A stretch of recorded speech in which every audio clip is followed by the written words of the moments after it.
സ്ത്രീകൾക്കൊരു നിയമം കൊണ്ടുവന്നിട്ടുണ്ട്. ആ നിയമം ശരിക്കും അർഹതപ്പെടാത്ത സ്ത്രീകൾക്കാണ് ഇന്ന് ആ നിയമം കൈകാര്യം ചെയ്യുന്നത്. പുരുഷൻ റൂമിൻ്റെ അകത്ത് കയറ്റുക ആണെങ്കിൽ തന്നെ നമുക്ക് വിചാരിക്കാം അവർ നമ്മളെ വിളിക്കുന്നത് വേറെ ഒന്നിനും അല്ല എന്ന്.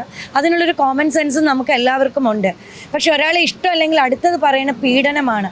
ആ പീഡനം നടന്നിട്ടുണ്ടോ ഇല്ലേ എന്ന് ഇവിടെ ആരും ബോധ്യപ്പെടുത്തുന്നതുമില്ല. ഉടനെ ജയിലിൽ കൊണ്ട് ഇടുന്ന ഒരു അവസ്ഥയാണ്. എത്രയും സ്ത്രീകൾ എനിക്കറിയാവുന്നുണ്ട് ഇപ്പോൾ പുരുഷന്മാരെ പീഡിപ്പിക്കുന്നുണ്ട്. പക്ഷെ അവരാരും ഇന്ന് ജയിലിലാവുന്നില്ല.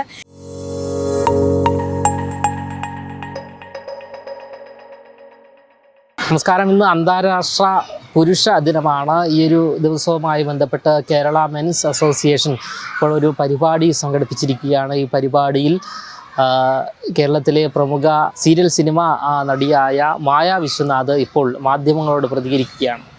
ഒരുപാട് സന്തോഷമുണ്ട് ഓൾ കേരള മെൻസ് അസോസിയേഷൻ്റെ ഉദ്ഘാടനം ചെയ്യാൻ കഴിഞ്ഞതിൽ. കാരണം കുറേ വർഷമായിട്ട് അജിച്ചേട്ടൻ എന്നെ വിളിച്ചുകൊണ്ടിരിക്കുകയാണ്. അപ്പോൾ എന്തെങ്കിലും കാരണങ്ങൾ കൊണ്ട് എനിക്ക് വരാൻ പറ്റില്ല. ഇനിയൊരു നോ പറയാൻ മടിച്ചിട്ടുമാണ്.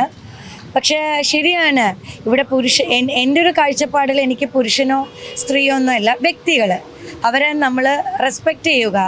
കാരണം പല പുരുഷന്മാർക്കും നമ്മൾ പീഡിപ്പിച്ചിട്ടുണ്ട്, അല്ലെങ്കിൽ നമ്മൾ പീഡനം അനുഭവിച്ചിട്ടുണ്ടെന്ന് പറയാനുള്ള ഒരു മടി എന്ന് പറഞ്ഞാൽ നമ്മുടെ സൊസൈറ്റി പറയും, നീ ഒരു പുരുഷനല്ലേ, നീ ആണല്ലേ, നിനക്ക് എന്തുകൊണ്ട് പറയാൻ പറ്റാത്തത്?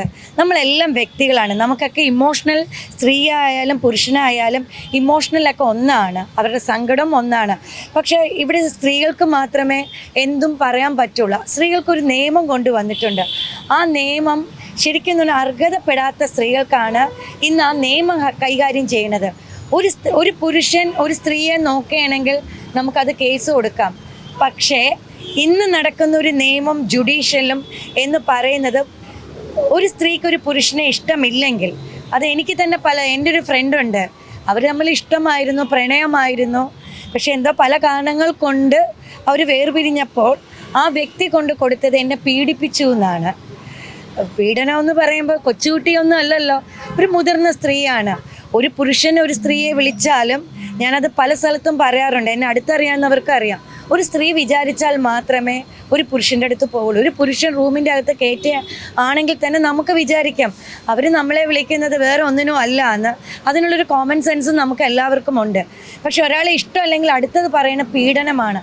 ആ പീഡനം നടന്നിട്ടുണ്ടോ ഇല്ലേ എന്ന് ഇവിടെ ആരും ബോധ്യപ്പെടുത്തുന്നതുമില്ല. ഉടനെ ജയിലിൽ കൊണ്ട് ഇടുന്ന ഒരു അവസ്ഥയാണ് ഇന്ന് നമ്മൾ കേരളത്തിൽ നിന്ന് ഏറ്റവും കൂടുതൽ കാണുന്നത്. ഇഷ്ടമില്ലെങ്കിൽ അടുത്ത പറയുന്ന പീഡനം ഒന്നാണ്.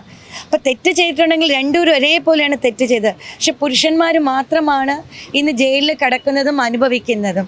എന്തുകൊണ്ടാണ്? എത്രയും സ്ത്രീകൾ എനിക്കറിയാവുന്നുണ്ട് ഇപ്പോൾ പുരുഷന്മാരെ പീഡിപ്പിക്കുന്നുണ്ട്. പക്ഷെ അവരാരും ഇന്ന് ജയിലിലാവുന്നില്ല. ഞാൻ ആരെയും ഇടിച്ചു താഴ്ത്തി പറയുന്നതുമല്ല. തെറ്റ് ചെയ്തിട്ടുണ്ടെങ്കിൽ രണ്ടുപേരും ഈക്വലാണ്. രണ്ട് വിഭാഗവും, സ്ത്രീ ആയാലും പുരുഷനായാലും രണ്ട് വിഭാഗങ്ങളും പീഡനം അനുഭവിക്കുന്നുണ്ട്. പക്ഷേ ഏറ്റവും കൂടുതൽ നിരപരാധികൾ എന്ന് പറഞ്ഞാൽ ഇന്നത് ഒരു കേസ് നല്ലൊരു വക്കീലിൻ്റെ അടുത്ത് എത്തിക്കഴിഞ്ഞാൽ അത് നല്ല രീതിയിൽ തെളിയിപ്പിക്കാൻ പറ്റും. എന്തായാലും എല്ലാ പുരുഷന്മാർക്ക് വേണ്ടി, എല്ലാ വ്യക്തികൾക്ക് വേണ്ടി ഞാൻ ഇന്ന് സപ്പോർട്ട് ചെയ്യുകയാണ്. ഇത് ഞാൻ ഉദ്ഘാടനം ചെയ്തതായിട്ട് അറിയിപ്പിക്കുന്ന സന്തോഷമേ ഉള്ളൂ. നല്ലൊരു ദിവസം എല്ലാവർക്കും ആശംസിക്കുന്നു.